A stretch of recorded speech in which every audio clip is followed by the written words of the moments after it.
Hello, everyone, and welcome to Behind the Scenes. As you can see, I'm not Charlie, but in fact, Charlie is sitting in the guest chair today. We are celebrating his 10th anniversary of doing Behind the Scenes, which is longer than any other show we know of. And we're switching the tables, and you're the guest, and I'll be interviewing you. Okay, I'm all ready for it. So welcome to your show. From the classrooms of MIT to the interview rooms here at FCA, it's been an interesting journey, I suspect. Well, it's certainly a different kind of activity in that when I was asked to become a talk show host, I was asked by Ray Davies. Now, Ray Davies is a member of the board of directors, and at that time, I was just being interviewed because I was the chairman of the board of selectmen at the time, and Ray knew that. And the pastor of St. Mark's had a very nice show called The Good News. Mm-hmm. She can make good news out of anything. I don't care. It always turned out to be good news. Always good news somewhere. Yeah, somewhere. Silver that's lining. Right. And she was great. But the pastor told her that she had to go up to Maine. It wasn't just to Maine, but upper Maine, because they had some parishes that would need her touch. So she was being reassigned. She was being reassigned. Yeah. And so she had come on down to do some shows, but that's a long haul from the top of Maine all the way down. I'd say so. So with my shows, she had made the decision that was the last show. And that's, she just couldn't do the driving. Sure. So, okay. And Ray says, now, how about you doing a show? I said, I've never done a show. I've never been a talk show host. And he says, well, you seem to be relaxed under the camera, and you don't seem to be disturbed by being in a room with a camera on you. Relaxed under pressure. Yeah, and I said, well, I've lived that way. I worked for a big corporation, GT&E, one time, and there were times when we'd have some admirals and generals and whatever visiting, and you sit with them and you talk with them. And he kept pushing and pushing and pushing. And I said, okay, Ray, I'll do two. I give in. I'll do two. I'll do two for you. And I didn't know what I was getting into. I think we have, I know that we've gone past 580th show. 580? 580. Wow. Right. And over 10 years. Over 10 years. So we always do like at least 50 a year. We do One of the things I wanted to ask you is, do you shoot multiple shows during, do you do 2 shows a week and then take a few weeks off, or how have you done it? No. What we do is sort of like the reverse of that. What we do is we schedule a show every week, 1 show a week. I see. And we don't try to, have vacation or holidays to spread it out. But there are times when we've had, let's say, 2 shows. I think once we had 3 shows. But it piles up when there's an election in town. And what I've tried to do is invite someone who's new to running for office. Mm-hmm. Now, if 2 people are running against each other and they've been each had 3 years at it and whatever, everybody knows who they are and they know what they think about and they know what they've done. They know what they might continue to go do, and so I try to take the newcomers. And an example would be in this last election we had this young lady, and she wanted to get on the housing authority. And she worked so hard on it. When you come into her hearing, she was down there with her husband at the driveway, and she was saying hi to everybody, and she'd walk around, she'd talk. And so I had her on the show, and I was very happy. I did, because she was a new breath of fresh air that had really understood what that particular position was going to demand, and she related that to the kind of things she's done before, and the fit was very good. And how did she do in the election? She won. Terrific. She won. She won that. So that's the time when it really gets punchy. But other than that, it's only a rare time that we would have 2 shows. I don't think we've ever, I think maybe once we had 3 shows, but we basically have 1. That's got to be tough to do 3 different shows with different subjects so close to each other. You're right. Well, see, the thing is that I learned as I went along. In the first place, I didn't know what a talk show host was. But I've owned 5 different businesses in my time, and I've learned from the businesses that you're not selling a product, you're not selling a service, you're selling what? Information. Oh, more than that. You're selling a benefit. See, the information's got to be a benefit. Yeah. And so everybody that may call me and say, I'd like to get on the show, I say, to what benefit would you be talking to that makes it so that the community is glad that they tuned in to catch this? I mean, like we have a show like a show on being able to reduce the amount of heating costs going into September, October, November. Yeah. And, I had somebody who was an expert from Home Depot. Yeah, I remember that show. So it has to have a benefit, and I think that's what's made the show, and the people feel very comfortable about it. And I can follow almost anybody that talks about any subject, and even if there's 4 or 5, because I sort of put in the back of my mind what somebody has said, and I'll remind myself that I want to bring that up again, because we didn't really cover it sufficient so that the community would fully understand it. And also, you got to figure if you have a question on what they're saying, everybody else in the audience out in TV land has the same question. And so the more you can give information to them, as you say, there's the benefit, and that's why they'll watch. Yeah. What have been, and you just talked about some of your shows, over the 10 years, what are your highlights, or what are your favorite moments? Well, we've been able to really, when we sit down and we have a cup of coffee together, I think most of the FCA people would agree on some of the best ones we've ever had. And Margaret Roberts comes right to mind. And it's very easy because the way to measure this could be call-ins and what have you. Yeah. But what happens is that we record every show. Sure. There's a disc. Yeah. And therefore you can get copies of the disc. Right. And there are some that understand that, and what they do is that they call in and they say, I want a copy of the Margaret Roberts show. Well, normally it could be 3 or 4, but there was like 18 the day after her show went on the air. Well, that makes sense, because she's wonderful. She is wonderful. Yeah. Now, has she been only on 1 show over that time, or have you done several with her? No, she's done 1, and she's pending. Oh, good. She and I are going to bring her on at the right time, and it's probably about 6 weeks from now. Oh, that's great. And by the way, I'm already listed out until April the 22nd. So, today's March the 1st, as we're recording always this. Looking ahead and seeing what shows that I'd like to have. Now, how do you go about getting, at this point after 10 years, is it you who is still getting the guests, or do you have your crew and assistants also going out and making feelers? No, I usually know what's going on in the town.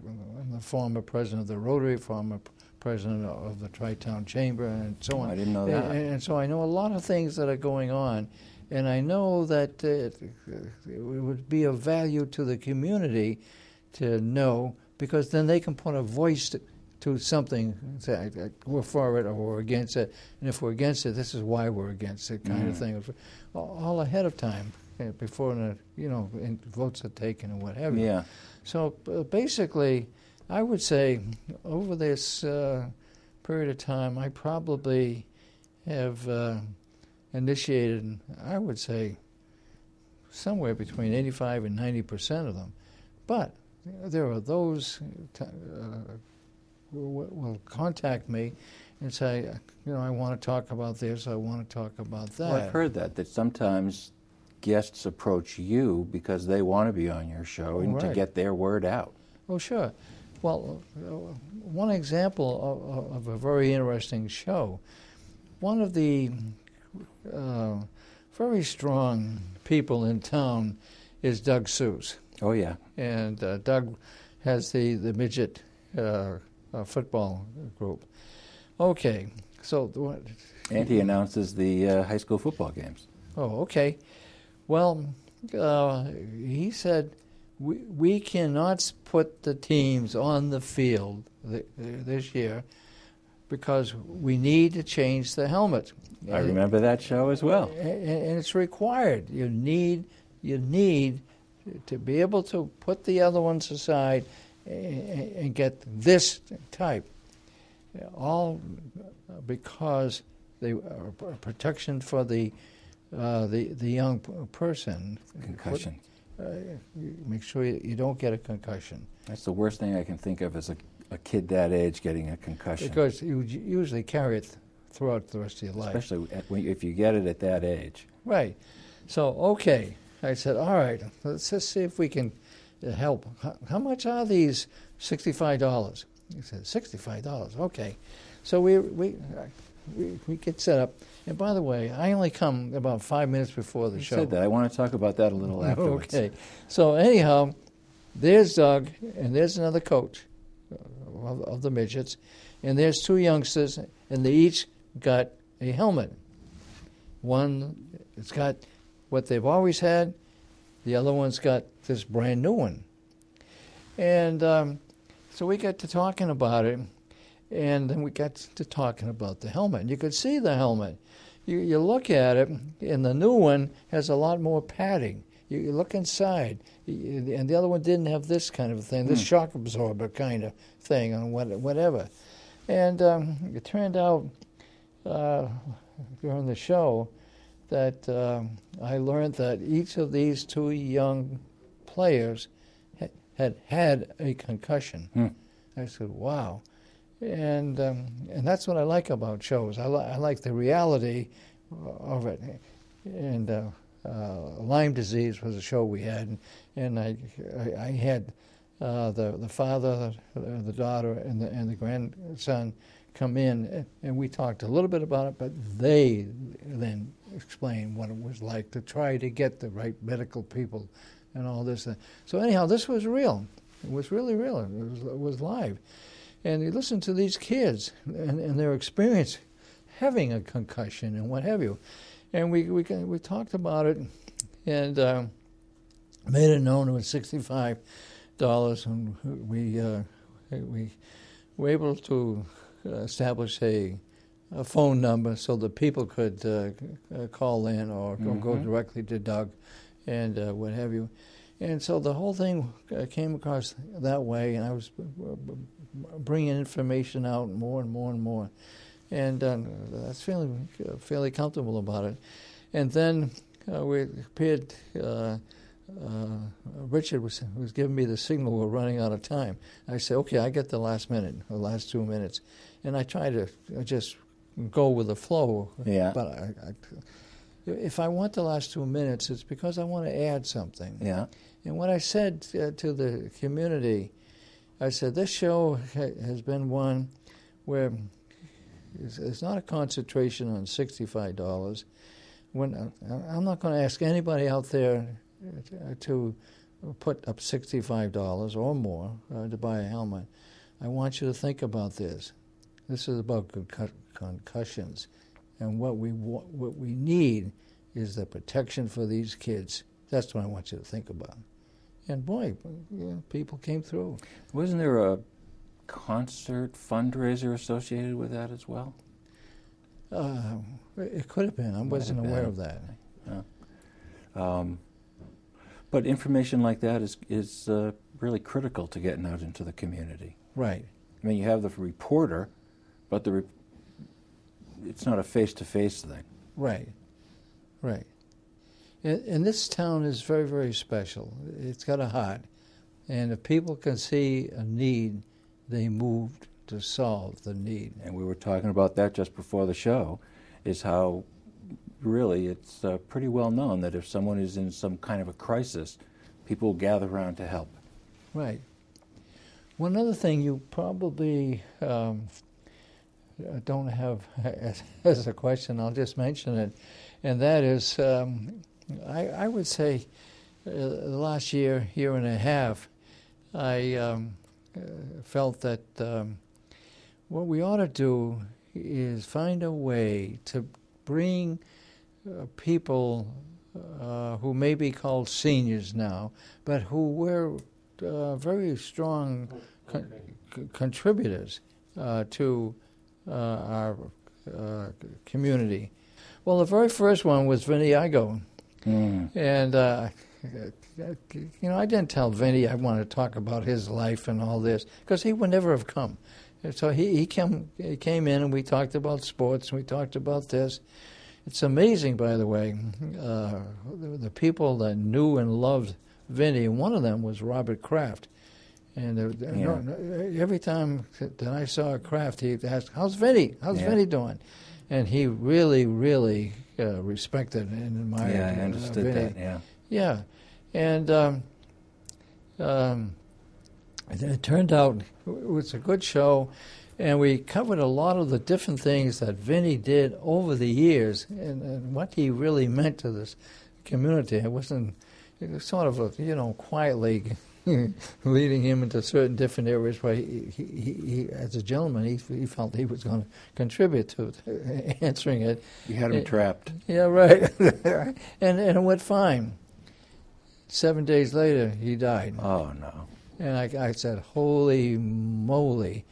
And this is where Margaret Roberts comes in. She said she came home, and that she had to take care of one party, and then she had to take care of Vinnie's party, and she went home that night, and she was really, really distraught. And then she turned on the TV, and there was Vinnie.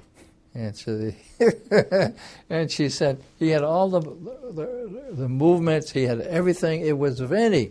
And even though that she had left him, essentially in a box, but now there he was, and it really made her feel great. No doubt. That was really a highlight. If we I was going to ask, is that probably highlight. the highlight of your 10 years of shows, do you think? Well, you see, we've had several of them. We had Will McDonough. Really? Right. Will McDonough was the greatest sports writer. He was, Ever. Exactly.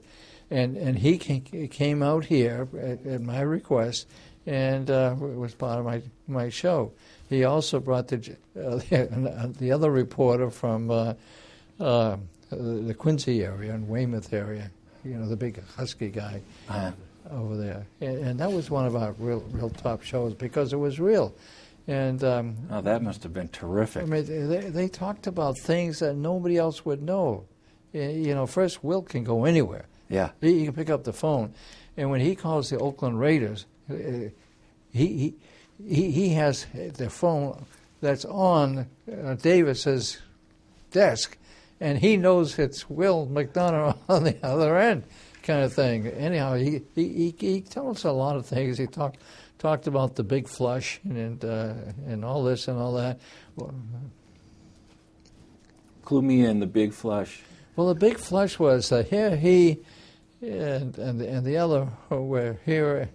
We're over at the stadium, and they're just trying to. Oh, that big flush, sure. Yeah. Okay. Yeah. So the greatest thing we did together, Charlie, was just before the opening of the stadium, Super Flush. That was a big one. Super Flush. That was big in our history, and we can't forget that. But people in FoxPro, who you know, if they're up in their 50s now, they might remember, but if the kids are not, what happened was opening of the stadium in 1971. The stadium was built in a hurry, a little bit under a year, for the unbelievable price of less than $7 million, which is incredible to see, and it lasted 30 years. Mm-hmm. And the second preseason game was against the Los Angeles Rams. And at the halftime of that game, when the people went to use the restrooms to try to get a drink of water, everything, it shut down. The water didn't work.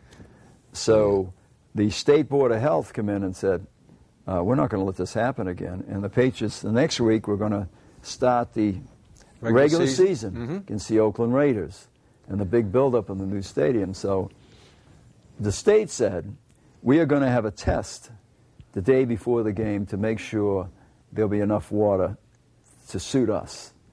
So Ronnie and I went down there as reporters, and we mm-hmm. had like 3 or 4 guys around. A couple of the owners, Lee Sargent was a young guy, just got out of the Marines, who owned part of the team. I think the Ma brothers were there. They were. 2 guys in suits from the state, you know, and we're standing right out in front of the old office building, and they tell us, we're going to conduct a test. Good. But we need some help. Why they didn't bring their own guys, I don't know. So they said, okay, would you go over to the men's room on the far side of the stadium by the 20-yard line, and on a whistle, on a signal, which I think they went in and got George Luongo, the equipment guy, to blow the air horn. They had an air horn. Like I would go to one restroom. Ronnie would go to another. Bob Ma would go to another, right? And they said, we blow this air horn.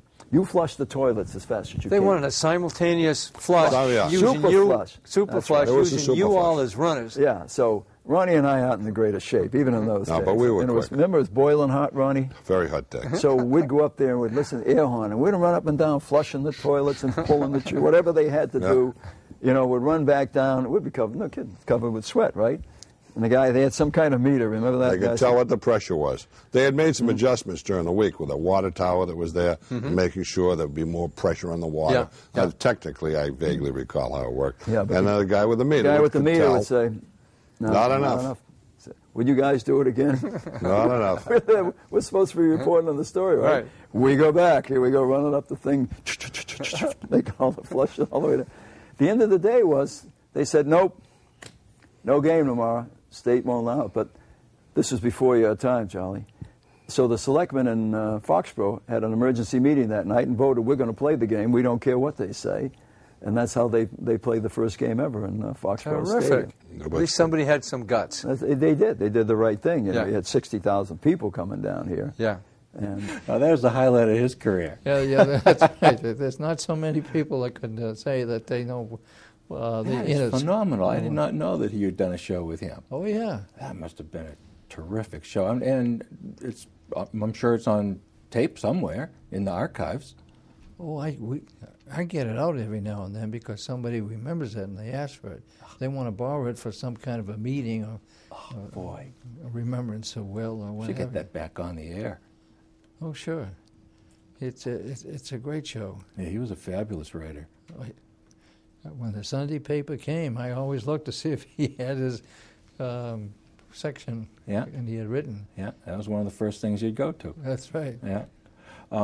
Now, one of the things that you've done shows here for about a year in this new location, and of course in the old studio, almost all of your shows were done. But you also took the show on the road.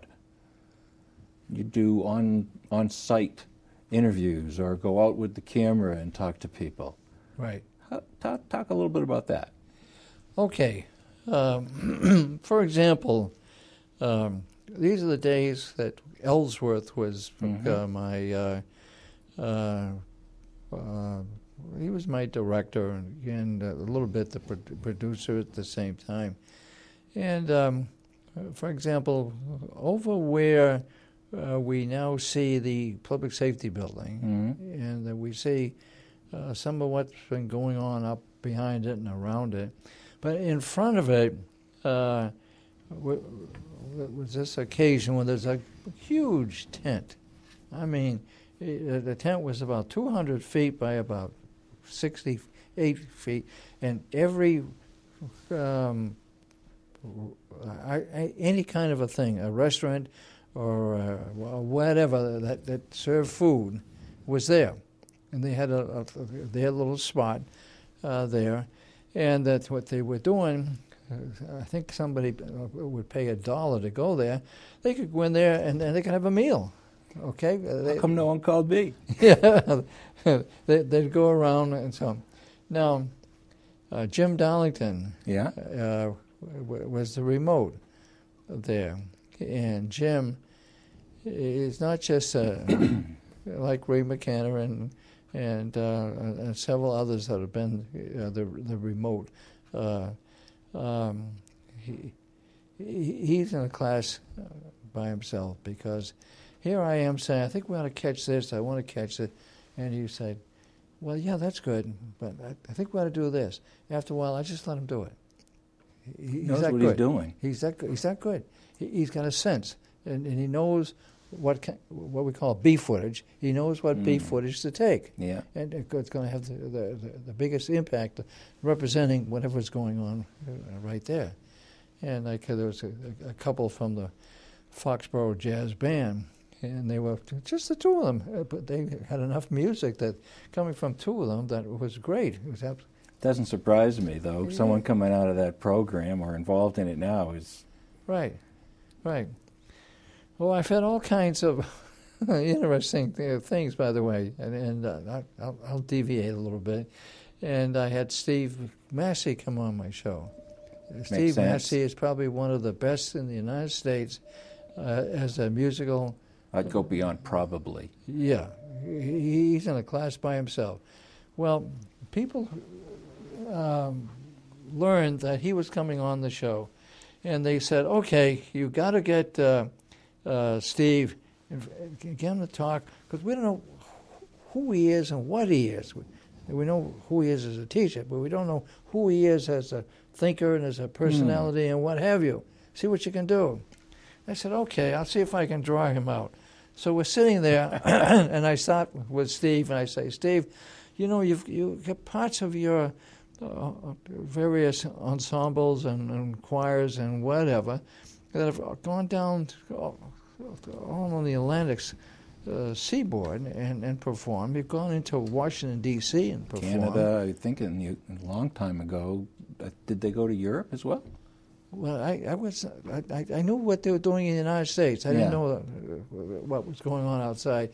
But anyhow, and I said, Steve, it's wonderful. And I understand when they leave here, some of them have become professors and musical teachers.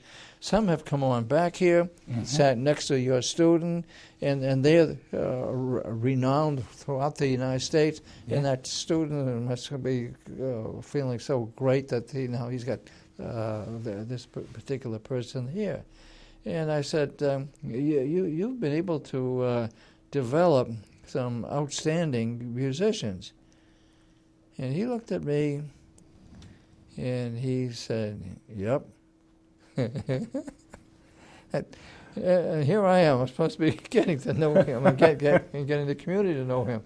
And then I sort of let him back into that again a little bit later. And he said, Charlie, he said, my program is not to develop outstanding musicians. My program is to develop music appreciation. I never forgot that. Yeah, that's one of his rules, or one of his He looks at every single child, and what he's trying to do, he relates to them. He understands them. Maybe they don't know him, but he knows them. And what he's trying to do, he's trying to embed the love and appreciation of music in each and every one of them. And if they're having problems with that, he finds ways to solve that particular kind of situation, so that when they leave the high school, they'll always be fond of music and look towards what it can do.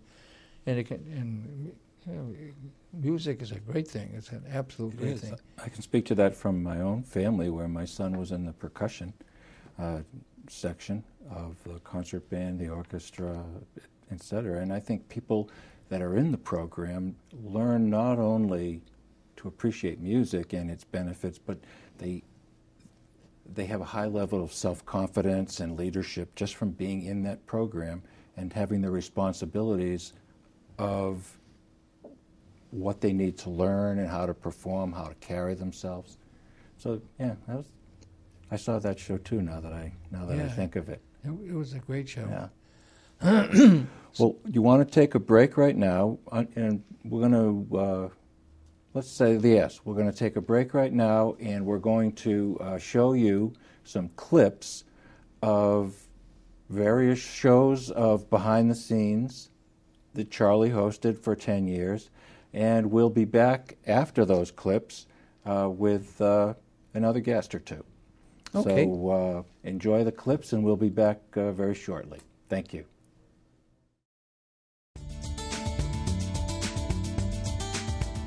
Longtime businessman and community leader Charlie Matheson began his community television career in 2001 when he accepted an invitation to host a new show, Behind the Scenes.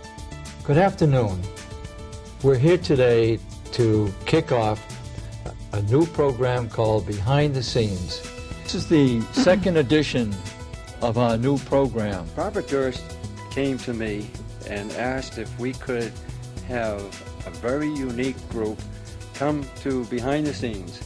And this is what I recall as the FoxPro Serenading Seniors. With the support of friends, family, and local viewers, the show began to take off. So I'd like to welcome Will McDonough.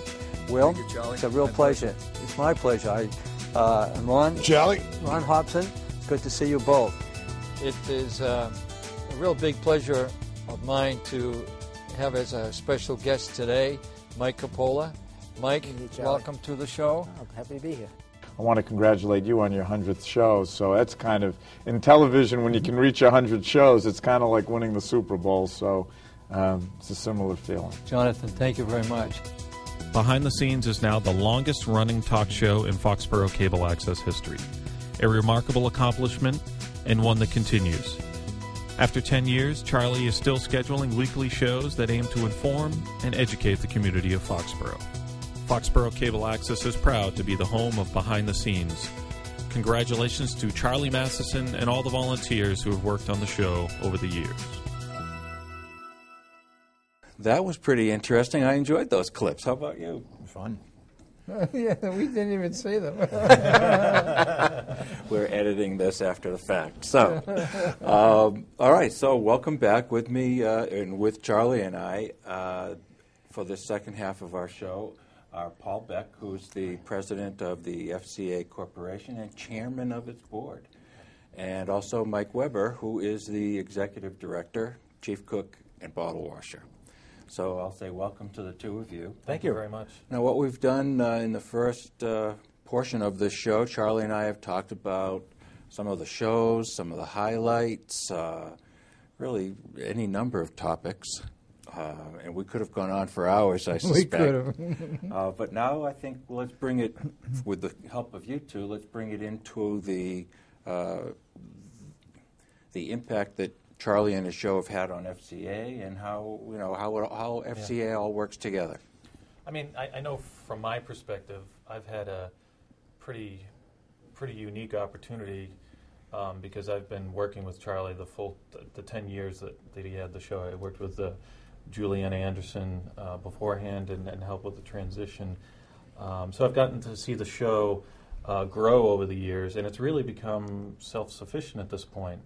It's I don't want to say it's on autopilot, but it just goes like clockwork, week after week. And it is important. I mean, there's a lot going on in media today where, we joke about the fact that there's, 200 channels on the dial. Yeah. And nothing to watch. Nothing to watch. Excuse me. But it is important to have that local channel, and it's more important that there's something on there of value, like a behind the scenes that's talking about relevant information in the community. And I think that's the biggest impact. And so I think, as the executive director of FoxPro Cable Access, I want to thank you for what you've contributed to the community as a whole in terms of just getting information out there. Certainly people can read articles in the newspaper, but you've been able to put a name and a face and context to a lot of the important issues in town, and even bring up topics that aren't normally covered. And so I think it's extremely important for a community. I know in the town that I live in now, we don't have that, and I miss that. I miss. Well, I think FoxPro is unique, and Charlie was saying earlier what a unique town we have and a unique, helpful to community. Mm-hmm. But I think FoxPro Cable Access, is one of the reasons why. We're very fortunate to have this organization, right, and the volunteers, whether it is someone hosting like Charlie or someone who's on a camera, it's a great group. And we're not talking, I mean, this is a serious time commitment. I mean, 10 years of weekly phone calls and rescheduling shows when they get canceled at the last minute and juggling things, and working with a great group of volunteers. Save your speeches for later, Charlie. This is the little flow chart that he goes through every week. Are you kidding? All of these are changes. See, being the talk show host is one thing, but when we lost Harold Donnelly, we lost the producer. Yeah. And I got to make all these adjustments. Let's move you over here, and let's you move over here, and let's you do this, and let's you do that. And I have to keep this, or somebody say, what's coming up 2 weeks from now? Well, basically we're halfway through April in what we've already got planned out. And we may do a little bit more because there may be some that might like to get involved who are running for election in town, town government. And so you got to be able to move and do with it. But if somebody's already on, they got a slot. That's their slot. But if it turns out that like what's going on now with the Boyden Library is that, they were up here, but they didn't get the drawings. They can't be able to go over and say, the building's going to look like this now, and we're going to do like this thing now. And they say, can we move it? Sure you can move it. You got to move it because the community wants to know, that kind of thing. But it's been an interesting, I mean, that can go 12, 20 hours a week, just bouncing people around. Yeah. Charlie, let me jump in for a second and pay you a compliment. Speaking for myself, but also for Mike and Rick here, none of us are comfortable in front of the camera here. We seldom do that. Mike is one of our best executive directors behind the camera and making things happen behind the scenes. Same with Rick and myself. He's one of our best camera operators. Oh, thank you. But you are constantly in front of the camera, in front of the public, and pursuing these news bits and these tidbits and presenting them in a comprehensive, understandable, slowly paced, easily digestible form. None of us could do that. So on behalf of FoxPro Cable Access, its board, and for the past 10 years, thank you for being our spokesperson and our interviewer. You've been a combination of Ed Sullivan, Lawrence Welk. I was going to say Ed Sullivan, but you took it out of my... and Jay Leno. I mean, you've been all of those personalities and Johnny Carson as well. You have done that in a homogeneous way of been that persona for us, and we're very grateful to you. Thank you very, very much. I enjoyed that. I really enjoy it. One of the things that, what Mike, you were earlier saying how the show is almost on autopilot, but it's not, is that a couple of things I think are fairly amazing.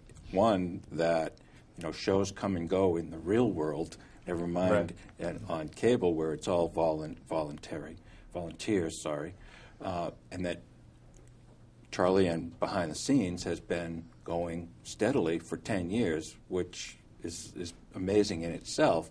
But when we were talking earlier in the show about how people approach you to say, I'd like to be a guest on the show, I've got something to say, where I find that just terrific.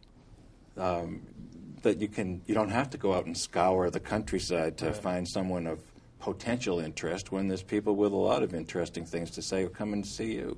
I think that's pretty good. It's a good reputation to have. Well, everybody feels comfortable about coming on the show. Apparently. Because, it's not pressure. It's relaxed. We got that 15 minutes before the show begins, and we relax, and we talk about things. And I always tell the guests the same thing. This is not Charlie's show. This is your show. And I hope you've come prepared to give information that the community will find useful. And that's what it's all about. What we're doing is we're providing a benefit to the benefit. It goes to the community. And if it's not a benefit, I'm not going to show it. I just won't. If somebody's just there, we're selling dog feet, or we're selling whatever. Come on, no, we're not going to do that. We're not somebody's sales outlet. And almost every single show, I can't think of anything that was a bust, but every single one has a purpose. And it's strange, but when it first started happening. I'm up in Walpole. I'm doing something up there, buying something in the store, and this person comes up and gives me the elbow, and he says, "Are you Charlie?" And I says, "Yeah." "Good show. Keep it going." I don't even know who they are.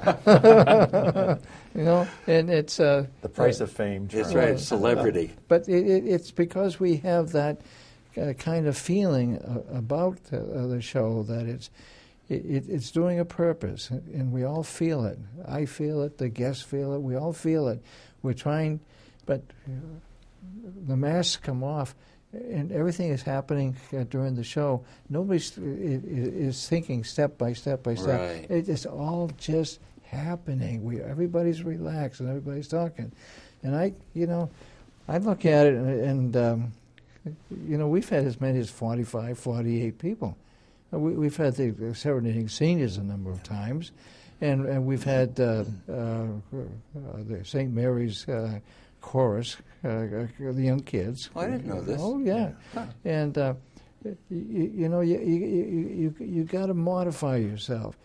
Here's these 45 kids, and no one's any taller probably than that, and you go over there and... okay, I said, who wants to say something? Blank. Absolute blank. And so I got the thing, and I say, "Yeah, you look like you might want to say something." I hand it across, and the kid starts bubbling, and then the other guy, me now. Sure. And the whole thing just goes. Was that at the church you did this, or was this back at the studio? It was at the studio. Yeah, at the studio. That is something. Yeah. And you get everybody gets into it, and somebody you made the comment a little bit earlier. We go mobile as well. Yeah. What we do, and again, as I say, Jim Darlington is great, absolutely great going out, and Green McKenna and others have been great too. But like here we are, we're at the high school, and we're outside. And we're at home plate, and we're interviewing a girls' softball team over there. And then this year, we went over to Borough School. Yeah. Okay? And we not only had beef footage out there, see all of the things, but some of these three ladies who raised $60,000, okay? The parents did that, okay? They were ready, and they get on some of this equipment, and they moved this, they did this, and they were into it. And why would I have that show? I would have that show for several reasons. One of which, something new happened to the benefit of the kids, and one of the benefits is safety. The old wooden things were all rotten out now, and they needed that metal that will resist the climates and whatever. Yeah. Okay? But... on top of all of this, my thought was, this is an example in our town of parents stepping in to add to the budget of the school system because it was needed for the children, and I hope that... And that's a great example. I hope that others around the town and would do the same thing. Yeah. And there's some activity getting started on another little project like that. And so, and I think Paul was right. You can't take behind the scenes, which is an hour show, and you cannot put it in a newspaper because you need about 12, 15 pages in the newspaper to do it. Yeah. You can't do it. Yeah. But also you can't catch the real things. Like we were talking earlier about Doug Seuss, and the kids needed a $65 helmet because of the concussions that these kids were experiencing and what have you. And you mentioned, Charlie, a moment ago when you pulled out your little cheat sheet, your script for the month or the couple of months, and you mentioned that you were in your mind reserving time for the political candidates that are coming up. Now that's forward thinking, and that's something that I think the behind the scenes show has constantly been open and available to all the politicians. If somebody was running for dog catcher, you would have them on the show to explain what it was that they were doing, what their policies are. And that's been one of the mainstays for the local population, to see that exposure, to have access to the politicians or the would-be politicians. Sure. And, you know, I didn't know much about Steve Massey, but he's been on twice. Yeah. And I've learned from him what he's trying to do with that program over there. And he made it very clear. I'm not in the position of wanting to develop stars, professional musicians. I want every single kid to get music appreciation out of this program. And I can't think of anybody who does it better than him. That's right. That's what we were saying earlier, one of the best in the country, easily. There's been a lot of little things that are said during the behind the scenes, little things like that, and people latch onto that, and they say, my God, that's who he is, and that's what he is. Okay. You know, a minute ago, and a couple times, I think, during our show here tonight, you mentioned the term B footage or B rolls. Why don't you explain? I'm sure there's plenty of people out there who have no idea what you're talking about. I do that when I'm the host. Well, like I say, you're the guest. Well, gee, where were you? Well, see, the B footage is something that doesn't take place in the studio. You go out somewhere and you do something. As opposed to A footage. Right, exactly. Well, that's pretty clear then, thank you. It comes to mind right away. So it's almost it's video that is shot to fill in blanks or background stuff. Right, it's there to be used if you want to use it after you say what it looks like. And if it really fits into what you're working on. And one of the things, you know, over 10 years, and the station, or the cable Channel 8, 39, and all the other stations, over that 10-year period, there's been a lot of advances technologically. Do you all want to talk about that at all, and over that same 10-year period, how these advances... Well, even as these changes happen, and obviously moving locations, we moved from 131 Main Street, and then we moved to Belcher Road, and now here we are again. And hopefully in the next few months we may be moving to the space next door and having a large studio, a real studio. So that the technological challenges have been to work with the tools we have and do what we can as best we can. And Charlie, thank you for enduring the problem we have in this small little area here for the studio. It is not a full studio by any means, but you've made it accommodations. Modest, very modest, capital M. But the folks at home are not expecting to see Radio City Music Hall here. They're paying attention to who's on camera and who's speaking and what's being said, and you've made that accommodation very well. It reminds me that when I was talking about the high school, we're in the audio area or whatever it is up there. And we started the show. It lasted about 3 minutes because the alarm went off. We had to get out of there. I remember that. Must have been a hot topic if the alarm went off. Oh boy! We should also probably take a minute to, recognize all the volunteers that have worked on this crew over the years. I think Paul Godin put together a list, and it's almost 40 people. Right, and I guess what we're hoping to do is run that list of names in the credits today for today's show, because I think we do want to recognize the people who make it possible to do this, because it's not the original crew for the most part. We've cycled through some, but we've unfortunately lost a couple of people. Very special people. Yeah. Right. Well, and like Charlie says, it's not just Charlie. Right. And it's the team that has put the show on over these 10 years. And like a lot of the volunteers in the FoxPro Cable Access organization, you know, sometimes you're calling them at a moment's notice because something occurs that is time sensitive that you want covered, and they're always flexible, always willing to do what needs to get done. And sometimes it's not the most glamorous job in the world. You know, it's sitting behind a camera that's not going to move much during a particular show, but it's important. It's very important, and it's made it possible to keep this program going without being worried. Are we going to be able to do the show today because do we have enough people? And there's certainly been productions where, I always feel bad for Janet Gavin, who's occasionally in the control room all by herself, and you can tell she's just holding on. She's got the tape deck rolling. She's running over here, grabbing the credits, switching the cameras, tweaking the audio. She didn't go to school for television. She came in here and was doing some other things, helping Marg out doing different things, and sort of inched over towards the control room and the production side of things. And now she's running the production in the control room some weeks all by her solo.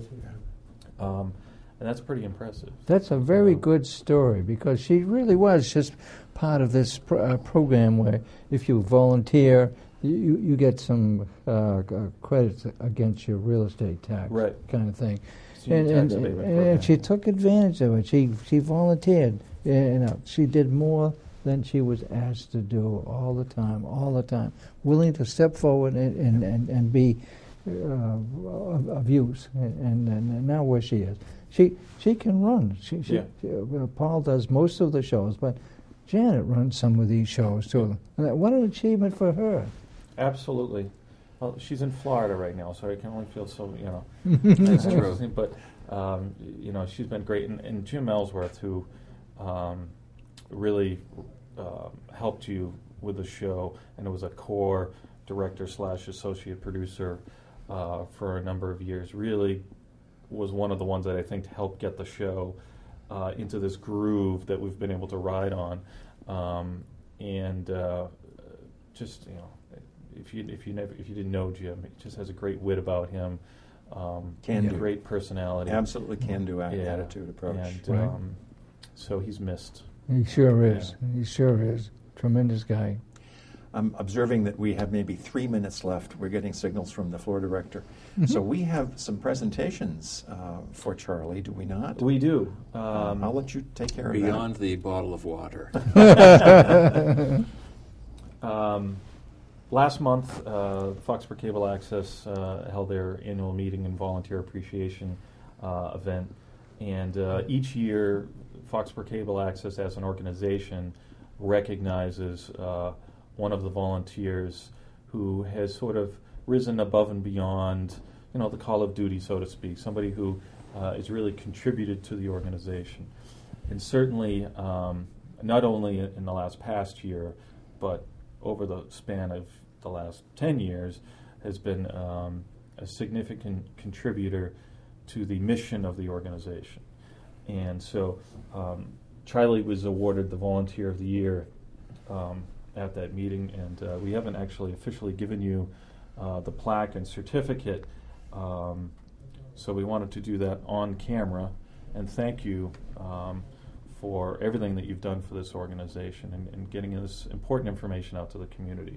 Thank you very, very much. Thank you. Well done. Bravo. This little piece comes out, just so you there's a little puzzle piece to it. I think but duct tape. Congratulations. Thank you very much, Mike. Welcome. Well done. Thank you, Paul. There's also a certificate here, too, that goes with it. Oh, okay, great. Congratulations, Charlie. Thank you very, very much. Many, many more. As we sit here and we're winding up, I'm reminded, Mike and I had a discussion when we had the move to come into this building so quickly. We really weren't sure how or where we were going to do your show. And I don't think we ever really fully discussed this with you. But to give you an indication of how important we value your program, Mike and I seriously considered putting together a package of cameras and bringing them down to your house. And so you have that wonderful porch in the backyard, and we were going to build a little control room, put 3 little cameras in there. Be careful, Pat's in the control room. She might come out here. Well, we never discussed it with them, but we were formulating a plan because A, we didn't want the show to stop, and B, we knew that you would want the continuity of doing something. So it worked out that this thing, which was not ideal and where we are now, has worked out. But you came within a hair's breadth of having Burbank in your own house. Well, we are super anxious to get going on the phase 2 of this building renovation and get into a larger space and a real TV studio. This is not a TV studio. This is really a corner of a room that we're making do, and so we look forward to many more shows in the new studio. Well, we'll look forward to having a studio again too. I mean, because we did some shows in the library down in that big area there. Thank God for Paul, because he knew how to operate those. He flies that like a 747, doesn't he? Yeah, right. He does. Or else we couldn't have done it with anybody else, because he knows that equipment. Right. And there's been a couple of other places that we located and basically put on a show. But the real key is to have the talent, and we have it in Paul. We have it in Rich. We have it in Motion. We have it in James. Yeah. We have these people, and they go back a long way. And we lost Tripp, and we've lost Gretchen, yes. Right. And she loved coming down here day in, day out for every show. Tough days when you hear that. Right. Yeah. But a lot of the crew, see, I tell them that we're all together and make them feel that they're part of a group, and we support each other. And somebody in their private life, they need something, there's 2 or 3 of us are going to be there to help them too, because that's the kind of people they are. Right. They're very good people. And like you guys say, FoxPro is just full of those type of people who are willing to volunteer. We've never had trouble finding folks to help. And new hosts. That's right. And new spokespersons. You're doing a very good job. On that happy note, I think it's time to close down this particular episode. So, Charlie, until the next 10 years, well, I'll come back and question you again. But this has been extremely enjoyable for me to sit here and chat with you and to learn some of the behind the scenes of behind the scenes. Just came to me. So, again, I'm Rick Plasmati, hosting Charlie Matheson's show for tonight only, and our final guests of the evening were Mike Weber and Paul Beck. Thank you very much. Thank you. Thanks for having me. It's been a pleasure, Rick. My pleasure. Well done. Thank you, sir. Thank you very much, Paul. Thank you.